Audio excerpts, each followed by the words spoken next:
Hi everyone, it's Dr. Ramani and welcome back to this YouTube channel on narcissism and narcissistic relationships and healing from narcissistic relationships and figuring out when somebody is an asshole. Okay, so let me read this one to you. You ready?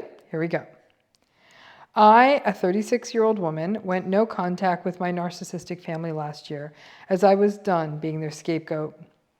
My friend was encouraging me to call my mother and reconcile for Mother's Day, and I explained again the emotional and mental abuse I went through and her refusal to take accountability or seek therapy. She then lectured me on how it's hard being a parent. She's a parent and I'm not. That as the eldest, you should have helped your mother around the house more and with your younger siblings, and that I should let bygones be bygones and call my mother for Mother's Day. I told her, so you think if I had done more chores and accepted more parentification as a kid, then I wouldn't have been abused? If it's too hard to be decent to your kids, then you shouldn't be a parent. And then she turns to her friend and says, maybe you should have helped your abusive ex-husband around the house more. Maybe you shouldn't have had dinner 10 minutes late because, you know, his job is stressful and it's hard being a provider and father. Next month is Father's Day, and you should call and reconcile with him. How could I, as a child, stop the abusive behavior of an adult when, as an adult, you couldn't stop your husband from abusing you? She cried and walked off. Our mutual friends agree she was wrong to pressure me to reconcile with my mother, but she meant well and didn't understand, and you took it too far. I did it to make a point on how abuse isn't okay from anyone, even your parents. Am I the asshole? I'm going with no, you're not. Let me share a little bit with what that's about. It is remarkable to me how much that somehow someone having a kid makes them qualified to comment on other people's experiences with their own parents. Here's my general rule when it comes to even giving any parental advice, and you should never give it unsolicited. You're never allowed to give advice on a child who is an age older than your oldest child. Does that make sense? If your oldest kid is 10, you don't get to give someone advice on a 13-year-old. If your oldest kid is 20, you don't get to give someone advice on their 30-year-old, and so on and so forth. You have not been to that rodeo. And even if you have a child that age, you should not be giving them advice.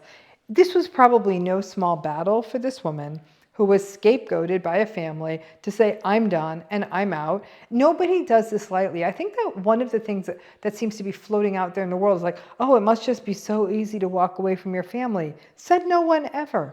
People, by the time they get to a point of no contact and cutting away from a family, have attempted everything. They have suffered terribly. They continue to suffer once they go no contact. This is not simple. This isn't saying, ha ha ha, it's party time. So that was not easy. And that for this friend to say, well, you know, like you could have done more. I mean, that's the most blame the victim phrase I've ever heard in my life. So not okay. So her friends were actually saying, and what was interesting, her friends were like, okay, yeah, that wasn't cool, but then you had no right to go make your point. The person who wrote this, Am I the Asshole, did something that a lot of people who survive from these toxic relationships have to do. They end up, because the other person, so her friend who said, oh, you should just call your mother and let bygones be bygones, ignore her abuse kind of nonsense, that friend was showing zero empathy, right?